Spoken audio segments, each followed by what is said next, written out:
Hoje a igreja celebra a solenidade de Todos os Santos.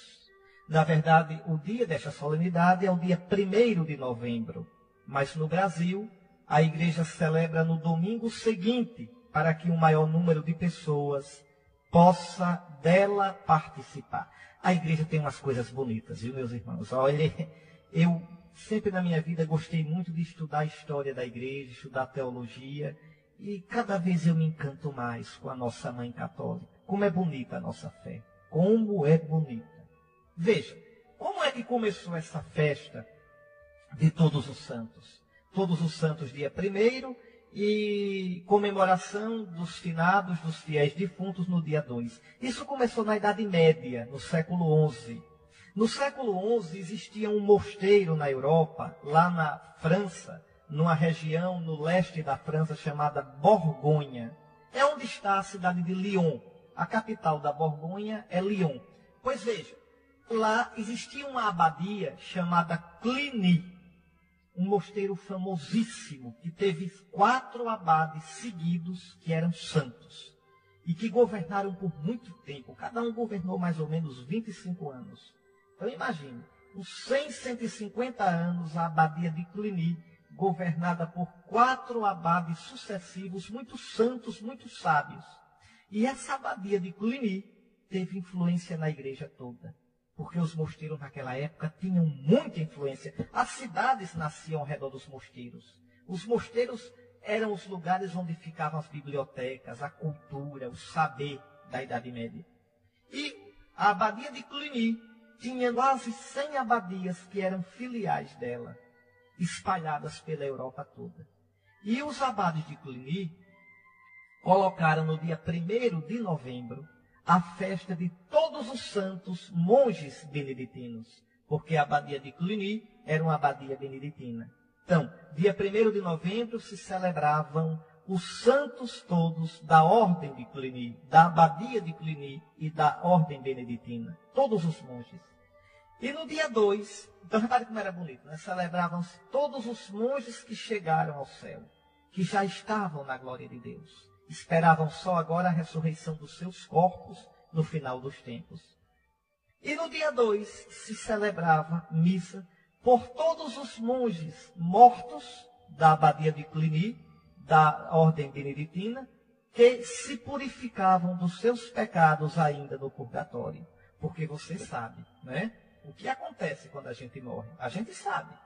Sabe não é porque a gente é sabido, esperto e descobriu, não. Sabe porque a palavra de Deus nos revelou. Sabe porque Cristo nos ensinou. O que é que acontece? A morte é um mistério doloroso. É um mistério de separação. Primeiro, separação do meu corpo e da minha alma. Eu sou um todo. Eu sou corpo e alma. Na morte esse todo se quebra. Na morte a alma deixa o corpo fica inanimado. Veja, a palavra alma em latim é anima. O corpo fica desanimado. Deixa de ser um corpo, vira um cadáver. Só existe corpo humano quando existe alma humana naquele corpo. A alma separou-se do corpo, não fica mais um corpo humano. No caixão não existe um corpo humano, existe um cadáver humano. É outra coisa. E a alma comparece diante de Cristo. A alma, ao separar-se do corpo, vai estar diante de Cristo. Se vivemos totalmente para Cristo, na amizade de Cristo, na comunhão com Cristo, se procuramos combater e se combatemos em nós todas as coisas que nos separam de Cristo, essa alma vai viver eternamente, logo após a separação do corpo, logo após a morte, vai viver no céu. Vai viver unida ao corpo de Cristo. Fica solta, fica, descendo no centro, descendo por aí. Não existe alma solta. A alma está no corpo de Cristo, que é a Jerusalém celeste, que é a igreja do céu. Imediatamente após a morte. Isso é o céu. É alegria sem fim. Mas, Dom Henrique, a alma está sem o corpo. A alma não sente falta do corpo? Sente, mas a alegria de estar com Cristo é muito maior do que qualquer falta. É como se eu tivesse uma dor no pé, mas tivesse uma alegria tão grande que eu me esqueço até da dor do pé. A dor passa. Então, logo após a morte, estar com Cristo é a felicidade sem fim. O céu é Cristo. O céu é reclinar no peito de Jesus como discípulo amado na última ceia. Isso é o céu para nós. É uma alegria tão grande, olha, que São Paulo diz, os olhos jamais contemplaram, os ouvidos jamais ouviram, o coração humano sequer imaginou aquilo que Deus preparou para nós. Então, isso é o céu. Já está uma multidão lá no céu. Santos conhecidos e santos desconhecidos. Talvez seu pai, sua mãe, talvez um tio, talvez um amigo, uma amiga, talvez um filho. Já são santos, estão no céu. Então, no dia 1º de novembro, os monges de Cluny rezavam pelos monges que já estavam assim, na glória do céu. Agora, e se a pessoa viveu fechada para Deus? E se a pessoa viveu pensando assim, a vida é minha, eu faço como eu quero? E se a pessoa viveu sem dar bola para Cristo? Até podia ir à missa, sim, mas só de nome, sem ligar realmente para o Senhor. Ora, logo após a morte, essa alma dana-se no inferno. Porque o Senhor respeita as nossas decisões. E quem sou eu? Eu sou aquilo que eu vou me fazendo na minha vida. Isso é muito sério.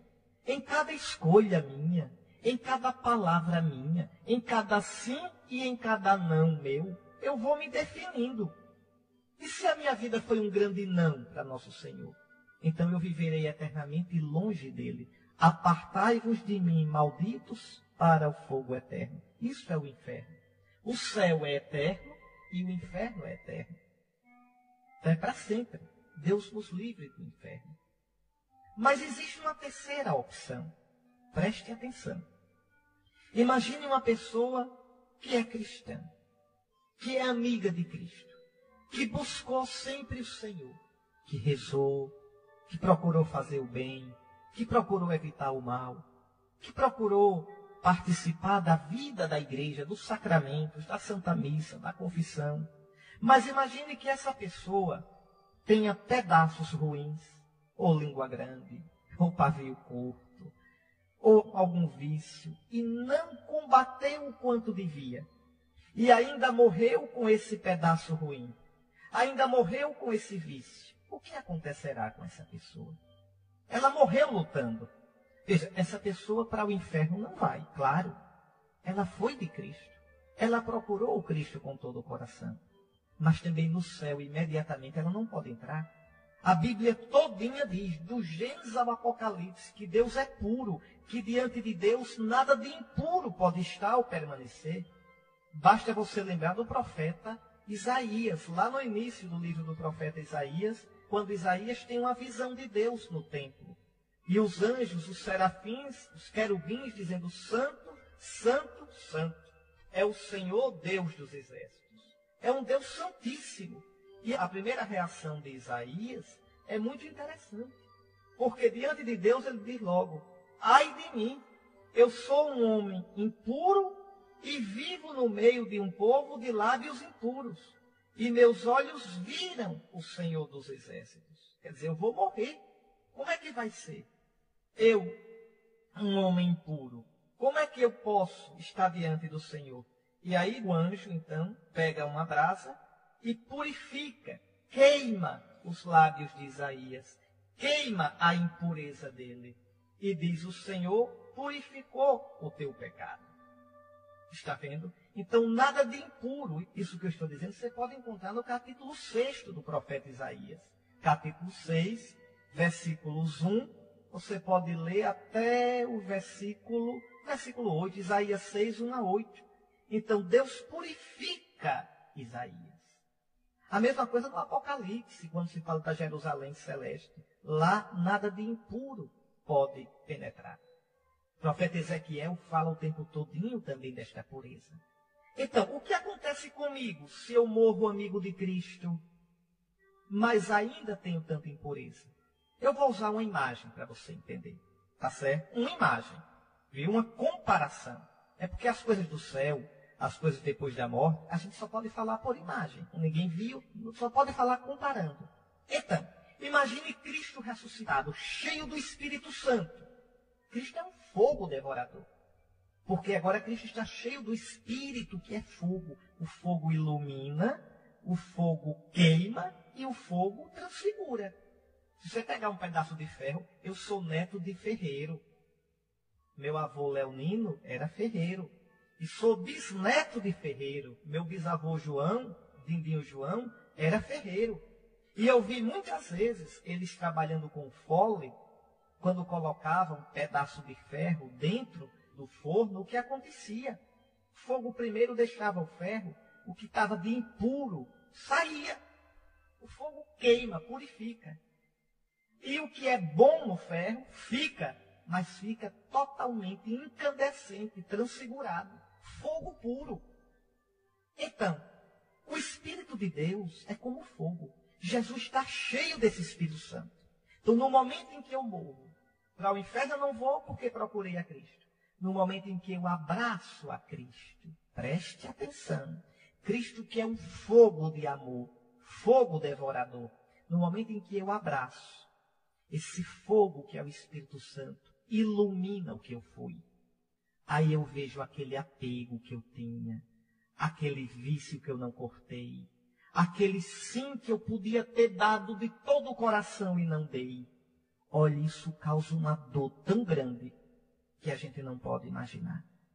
Porque lá a gente vai ver o tamanho do amor de Cristo.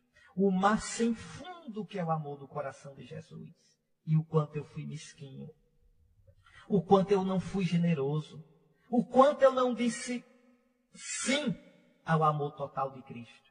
Então veja, quando o fogo do Espírito me iluminar e eu vir tudo isso, isso causa dor. Dor. Mas não é só isso. O fogo não só ilumina.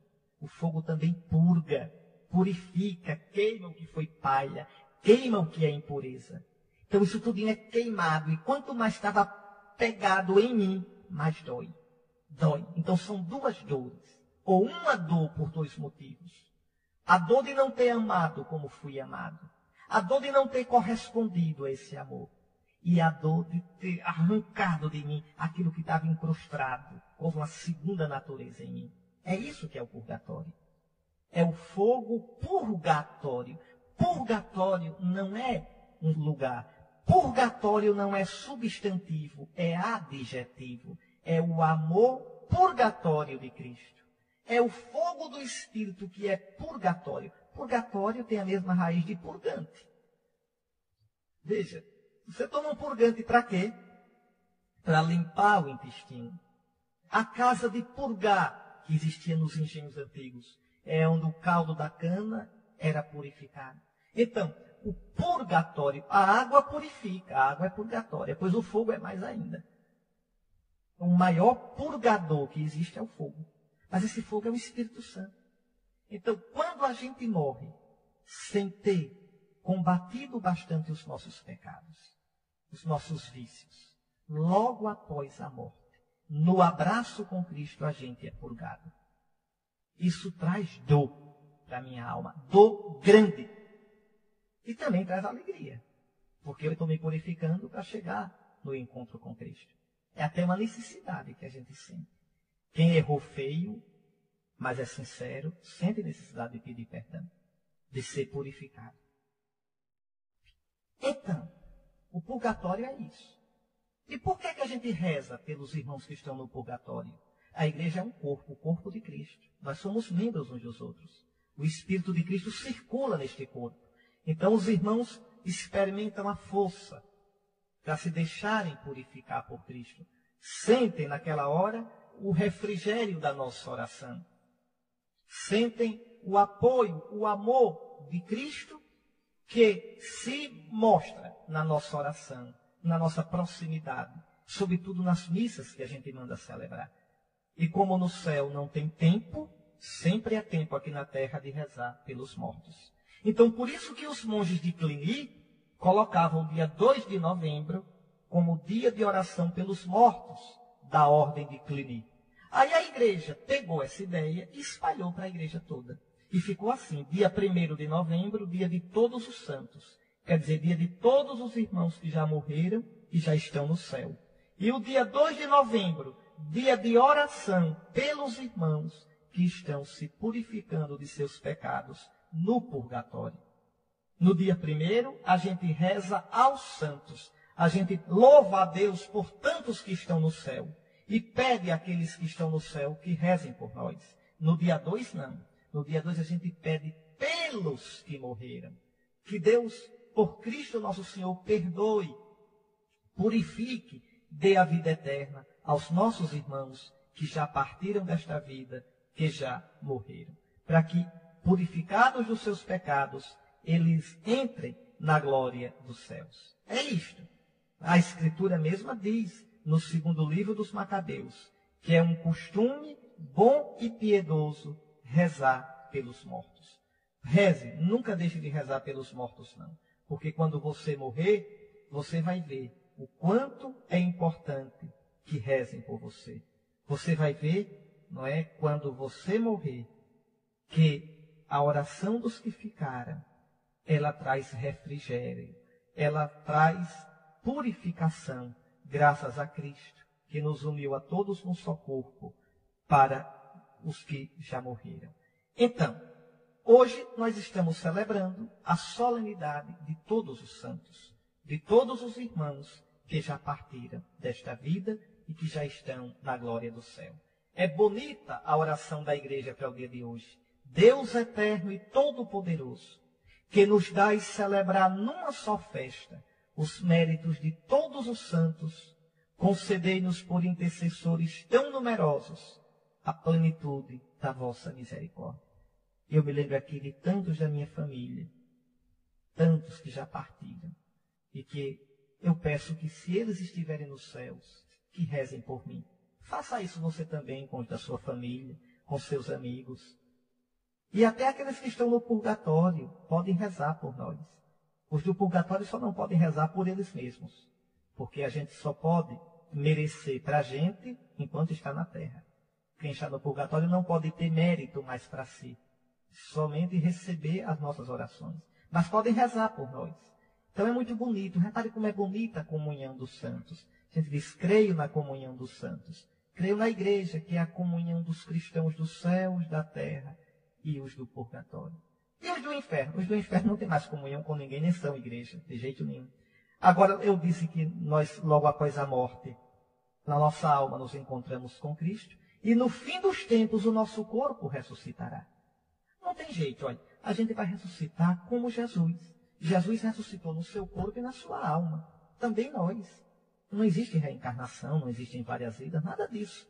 Então, no fim dos tempos, quando a criação toda for transfigurada, nosso corpo também ressuscitará. Uns para a vida, vão se unir à sua alma na glória. Outros para a morte eterna, no inferno. Então, será uma felicidade ainda maior ou uma danação, uma infelicidade ainda maior. É sério, né? Não pode brincar com isso, não. Que leitura bonita. Aliás, o livro do Apocalipse é de uma beleza. Uma beleza. O que tem de complicado tem de bonito. E quando a gente entende, aí pronto, aí se abre para nós essa beleza e essa profundidade. Vamos lá para essa leitura de hoje. E você vai depois me dizer se não é bonito. Veja, João vê o céu aberto. Eu, João, vi um outro anjo que subia do lado onde nasce o sol. Qual é o lado que nasce o sol? É o Oriente, é Cristo. Cristo é o sol nascente. Cristo é o dia sem fim. Um anjo que vem do lado de onde nasce o sol, quer dizer, vem de Cristo. Tudo vem de Cristo, meus irmãos. Cristo é o início da luz. Cristo é o início da vida. Cristo é o dia que não tem fim. Pois esse anjo que vem de Cristo. E depois diz o seguinte, fala-se de 4 anjos que tinham recebido o poder de danificar a terra. Por que 4? Porque tudo que está ligado ao mundo tem o número de 4. Na antiguidade era assim. Os 4 cantos do mundo, norte e sul, leste e oeste. Os 4 ventos, os 4 elementos primordiais, segundo o modo de entender dos antigos, água, terra, fogo e ar. Pois, vejam, Deus vai marcar os seus eleitos. Eles terão a marca na fronte eles que são os servos do nosso Deus. Qual é a marca na fronte? O Apocalipse diz, é um tau. Tau é a última letra do alfabeto hebraico. Então são os que são marcados para a salvação no fim de tudo. No final das contas, no final de tudo, foram salvos. O tau, a última letra, o ômega em grego, tau em hebraico, ômega em grego, Z em português. Agora é interessante porque o tau, a letra tau, a forma dela é um T. Lembre aquele T dos franciscanos, aquela cruz dos franciscanos, aquela cruz que o pessoal do Shalom leva. É o tau. Não é uma cruz, é a letra tau, em forma de T e em forma de cruz.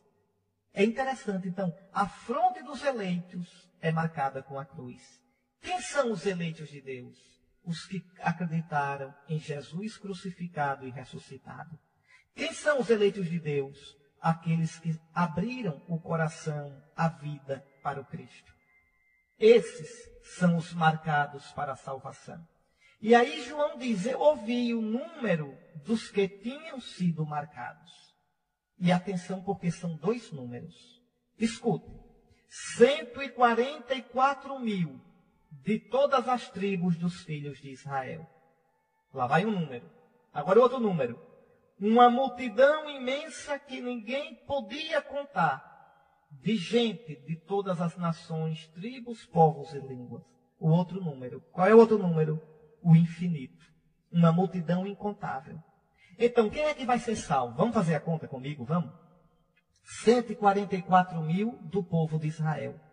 Do povo do Antigo Testamento, do Antigo Israel. E por que 144 mil só? Não é só não, é só entender. Qual é o número de Israel? Me diga. É o número 12. Israel é o povo das 12 tribos. Agora faça a conta comigo. 12 vezes 12, 144. Vezes 1000, 144 mil. Na numerologia antiga, quando você quadrava o número, quando você multiplicava o número por ele mesmo, quer dizer perfeição. E quando você multiplicava por 1000, quer dizer ilimitado. Então, quando João diz 144 mil do povo de Israel, ele quer dizer Israel vai ser salvo. Israel todo, a não ser os que se fecharam para Deus. Então, em Cristo, pelo sangue de Cristo, o povo do Antigo Testamento vai ser salvo. Vai ser salvo também. Como um todo vai ser salvo. Não quer dizer que todo mundo vai ser salvo, todo judeu vai ser salvo. Mas aqueles que se abriram para Deus, aqueles que procuraram seguir a vontade de Deus, serão salvos, porque Cristo morreu por eles também. Aquela frase que o sumo sacerdote disse, que o seu sangue caia sobre nós e sobre nossos filhos. Ele pode ter dito de um modo negativo, mas Deus transforma tudo em positivo, em luz. Sim, Senhor, que o sangue de Cristo caia sobre os judeus, não para condenar, mas para lavar, purificar, dar a salvação. Então, na visão cristã, quando a gente lê a Sagrada Escritura, realmente com o coração aberto, aqui se está dizendo que o povo de Israel também tem salvação. E essa salvação é em Cristo. Essa salvação é porque Cristo morreu por todos. Você leia a carta aos Romanos, capítulos 9, 10 e 11, que São Paulo vai dizer isso também. Que no fim dos tempos os judeus vão se converter a Cristo. Quando Cristo, nossa vida, aparecer em glória. Então, tem gente, né, que interpreta isso de um modo todo errado. Diz, olhe, só 144 mil é que vão ser salvos. O resto vai se condenar todinho. Não! O Apocalipse quer dizer exatamente o contrário. Que do povo de Israel, todos serão salvos, de um modo geral, a não ser que se fechem. E das outras nações, uma multidão que ninguém podia contar. Veja, das outras nações, uma multidão. Como não tem número de tribo nas outras nações, então coloca logo uma multidão. Incontável.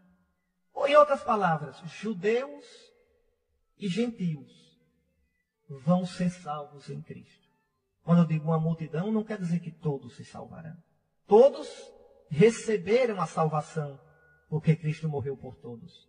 Mas a salvação só vai operar naquele que se abrir para o Senhor. Pois como consola a gente, né?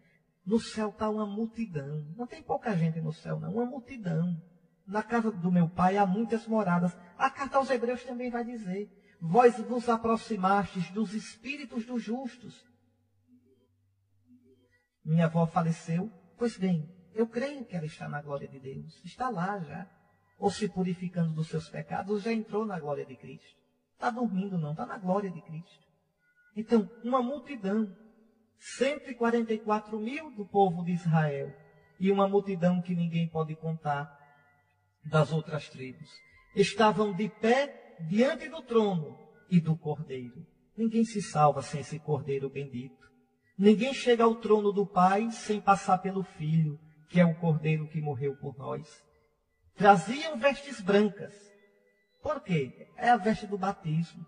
Foram purificados, lavados no sangue do Cordeiro. Não é com a nossa força que a gente se salva. Ninguém entra no céu arrombando a porta. A gente se salva porque a gente se colocou debaixo do sangue do Cordeiro, que tira a nódoa do nosso pecado, que torna alva a veste do nosso batismo. Traziam palmas na mão, a palma da vitória, de quem lutou e venceu. E que luta? E que combate? A luta, o combate desta vida.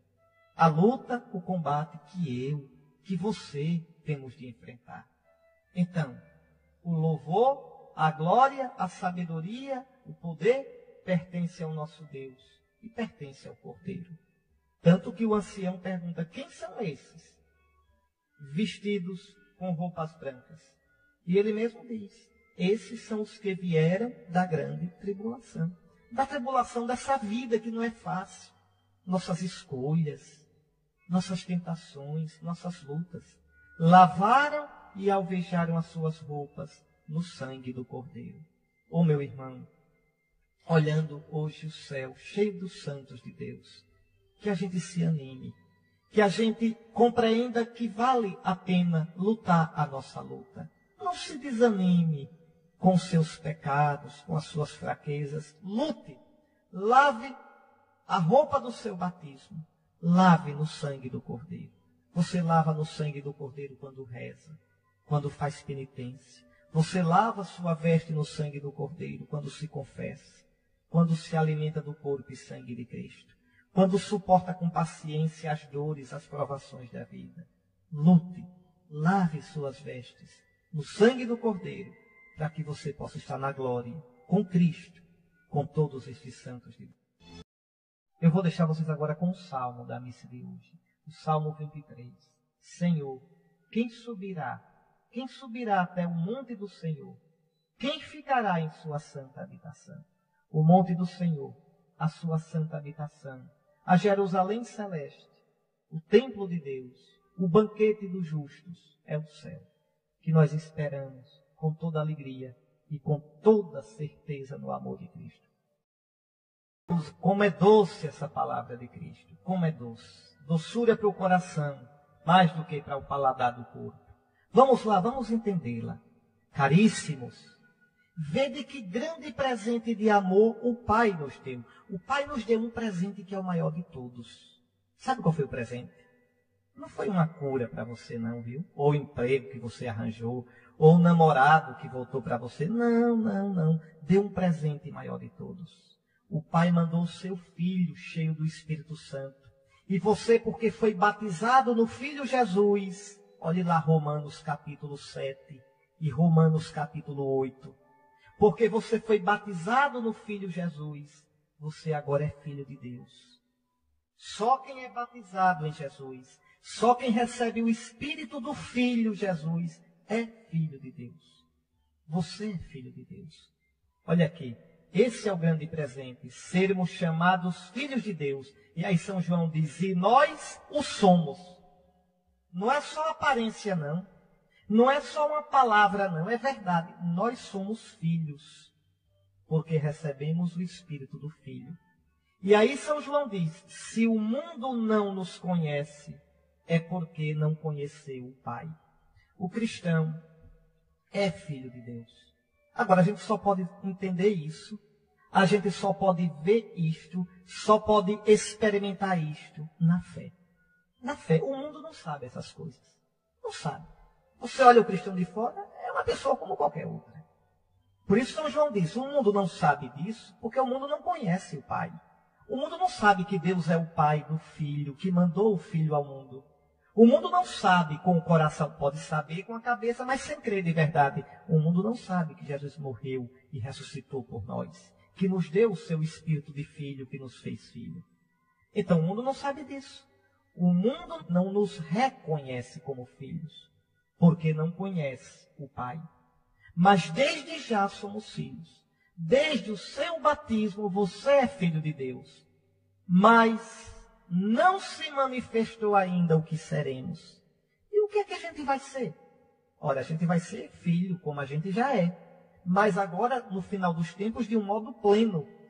No final dos tempos eu aparecerei em glória, com minha alma transfigurada e o meu corpo transfigurado. Eu já lhe expliquei isso no começo. Quando o meu corpo estiver cheio do Espírito Santo no final dos tempos, do Espírito do Filho Jesus, unido à minha alma cheia do Espírito do Filho Jesus, então todos verão que nós somos realmente filhos, com a glória do Filho Jesus, que é o Espírito Santo.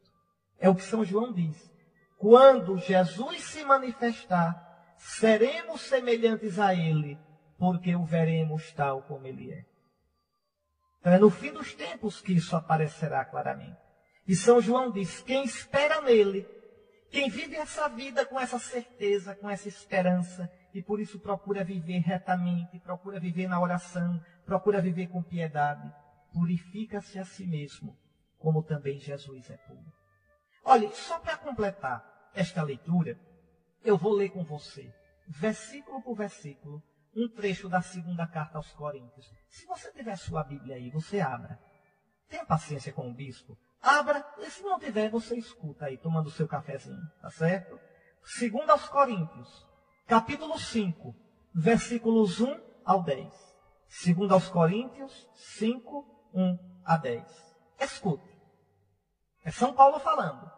Sabemos, com efeito, que ao se desfazer a tenda que habitamos neste mundo, eu já disse com você há uns domingos atrás, qual é a tenda deste mundo que vai se desfazer? O meu corpo, na hora da morte.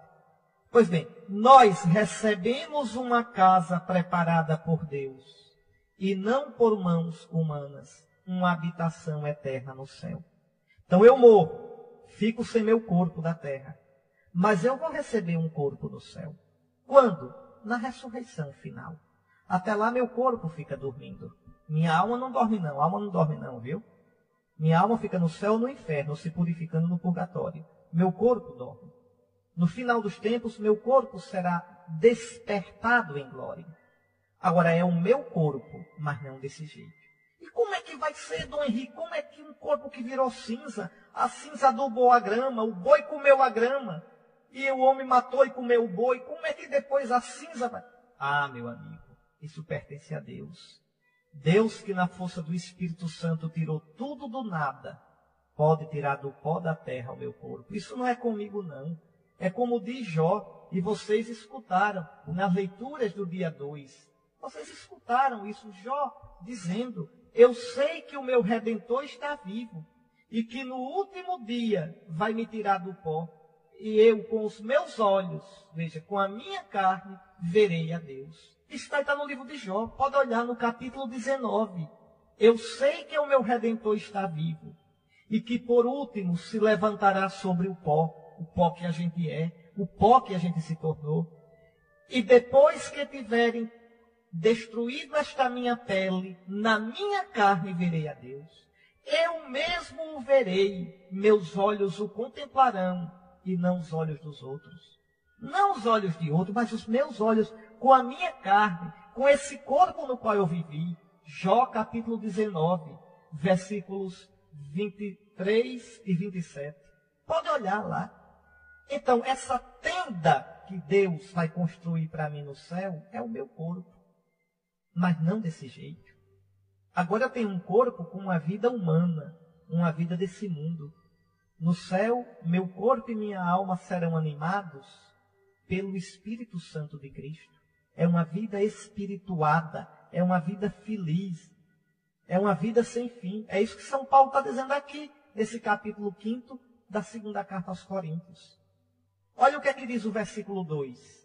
E por isso suspiramos e anelamos ser sobrevestidos da nossa habitação celeste, contanto que sejamos achados vestidos e não despidos. Eu já expliquei isso tudo para você.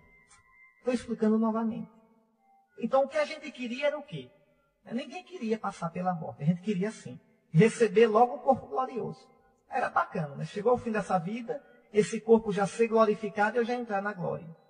Veja, não ser encontrado despido, mas vestido. O que é ser encontrado despido? É quando eu morro, fico sem meu corpo. Morri, fui para o céu, ou para o inferno, estou sem meu corpo, estou despido.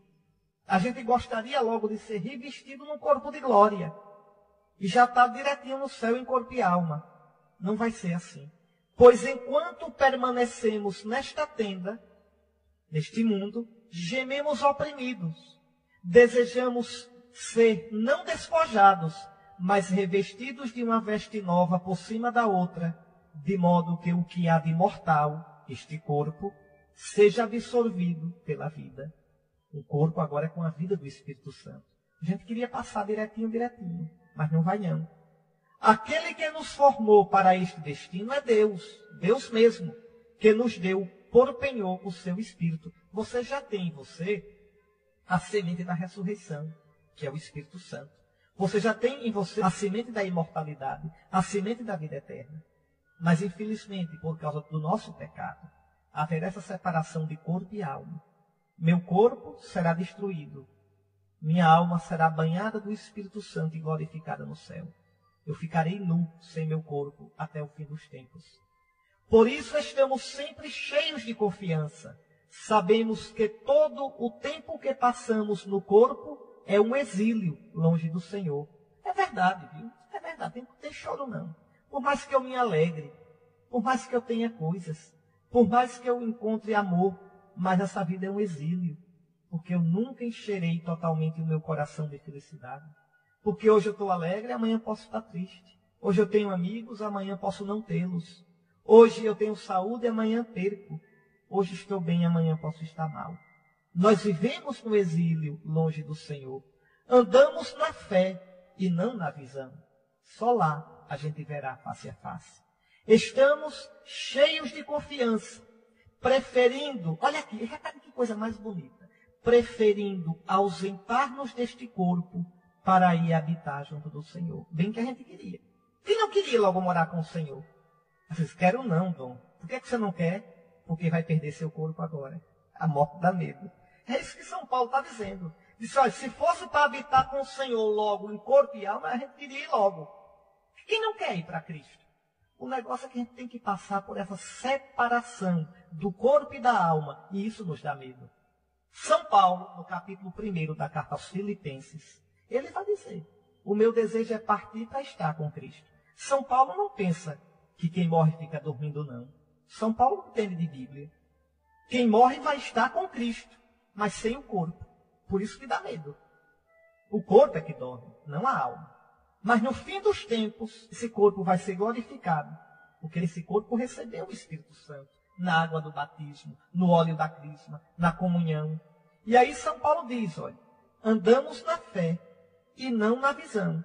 Estamos cheios de confiança, preferindo ausentar-nos deste corpo para ir habitar junto do Senhor. É também por isso que, vivos ou mortos, nos esforçamos para agradar-lhe. Olha que negócio danado. Quem está vivo se esforça para agradar a Deus nesse mundo, e os santos dos céus estão lá agradando a Deus. Está vendo que os mortos não estão dormindo? Está vendo que isso é conversa para boi dormir? Quem dorme é o boi, não os mortos. Está vendo? E aí também São Paulo diz, olha, porque teremos de comparecer diante do tribunal de Cristo. Ali cada um receberá o que mereceu, conforme o bem ou o mal que tiver feito enquanto estava no corpo. Está aí. Então nós já somos filhos de Deus, como diz a segunda leitura de hoje. Mas isso que nós somos só vai se manifestar no fim dos tempos. Quando Cristo aparecer em glória, seremos semelhantes a Ele, porque o veremos como ele é. Descobriu por que é que no dia de Todos os Santos a igreja faz a gente escutar as bem-aventuranças. Por quê? Escute só. Nessas bem-aventuranças, Jesus está falando dele. Ele é o bem-aventurado. Vamos ver se não é verdade? Ele é o pobre diante do Pai. Totalmente pobre. Pai, não se faça a minha vontade, mas a tua vontade seja feita. Jesus é o que chora. E como chorou sobre Jerusalém. Como chorou junto do túmulo de Lázaro. Como chorou no Horto das Oliveiras. Como chorou pelo pecado do mundo. Quanto teve compaixão. Bem-aventurados os que choram, porque serão consolados pelo Pai do céu. Consolados sabendo que a justiça de Deus, o amor de Deus vai triunfar. Repare, bem-aventurados os mansos, porque possuirão a terra. Não é essa terra só não. A primeira terra que o manso ganha é a terra do seu coração. Quem é manso se domina a si mesmo e vence as resistências dos outros. Mas eu só sou manso de verdade se eu acreditar que tudo está nas mãos do Pai e que o Pai luta por mim. Aí eu sou manso. Que um dia a justiça e a misericórdia de Deus se revelarão. Jesus é esse manso. Vinde a mim, aprendei de mim. Eu sou manso e humilde de coração. E Jesus ganhou a terra e o céu. Ganhou, está sentado no trono. Bem-aventurados os que têm fome e sede de justiça, porque serão saciados. Que justiça é essa? A justiça de Deus, a lei de Deus, a vontade de Deus. E a vontade de Deus é a vida de todo mundo. Pois bem, Jesus é esse. Eu vim para que tenham a vida e a tenham em abundância. E Jesus se sacia vendo que, ainda que o mal exista, ele será derrotado. E a vontade de Deus triunfará no mundo. Bem-aventurados os misericordiosos, porque alcançarão misericórdia. Jesus é misericordioso. E como é? E como é? E experimentou a misericórdia do Pai, que o ressuscitou dos mortos. Bem-aventurados os puros de coração, porque verão a Deus. Puro de coração é quem vê Deus em tudo. Puro de coração é quem é reto, é quem em tudo busca somente a vontade de Deus. Bem-aventurados os que promovem a paz. E Jesus disse, eu vos deixo a paz, eu vos dou a minha paz. Bem-aventurados os que são perseguidos por causa da justiça. Não é de qualquer justiça não, viu? De andar brigando por aí. É da justiça de Deus. Quer dizer, bem-aventurados os que são perseguidos porque defendem o direito de Deus. Bem-aventurados os que são perseguidos porque pregam a palavra de Deus que desagrada. E a gente experimenta isso, às vezes e-mails, cartas anônimas, dizendo que é de leigos comprometidos. Não, é de leigos que têm pouco compromisso com o Evangelho e muito compromisso com ideologia. Mas é o preço que a gente paga e paga com alegria. Não é com tristeza não, porque Jesus diz, alegrai-vos nesse dia. Olha, minha gente, crítica e lapada a gente apanha chorando quando apanha com a consciência acusando a gente de erro. Mas quando a gente leva lapada pelo nome de Jesus, porque agiu como devia agir, isso dá um consolo tão grande. Porque a gente olha Jesus na cruz e diz, Senhor, sem eu merecer, e apesar de ser tão fraquinho, tu me deste o presente de participar da tua cruz. Por isso, quem quiser pode meter a lapada. Não tem problema nenhum. Jesus levou muitas. Bem-aventurados os que são perseguidos. Bem-aventurados sois vós, quando vos injuriarem, perseguirem, mentindo, disserem todo tipo de mal contra vós, por causa de mim.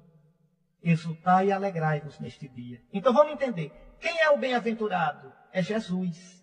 Então, bem-aventurado é aquele que é como Jesus. Os santos são aqueles que neste mundo foram como Jesus. Os santos são aqueles que neste mundo tiveram os sentimentos de Cristo, as atitudes de Cristo. Estes são os santos. Bem-aventurados são estes. Em outras palavras, o que é o santo? Aquele que nesse mundo foi a cara de Jesus. Amar como Jesus amou. Pensar como Jesus pensou. Sonhar como Jesus sonhou. viver como Jesus viveu, sentir o que Jesus sentia, sorrir como Jesus sorria. Esse é o santo, é o bem-aventurado, é aquele que traz em si a imagem do Cristo Jesus. O santo é a imagem viva de Cristo. Quando a gente olha uma irmã Dulce, que agora vai ser beatificada, viu?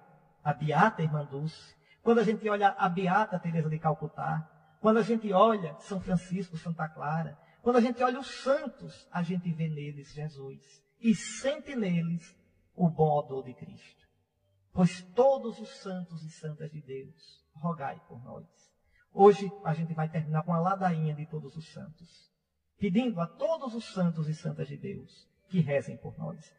Pedindo todos os santos e santos de Deus, rogai por nós, por todo o povo de Deus, quem crê e quem não crê, quem gosta da igreja e quem a odeia, por todos os santos e santas de Deus, roguem por nós.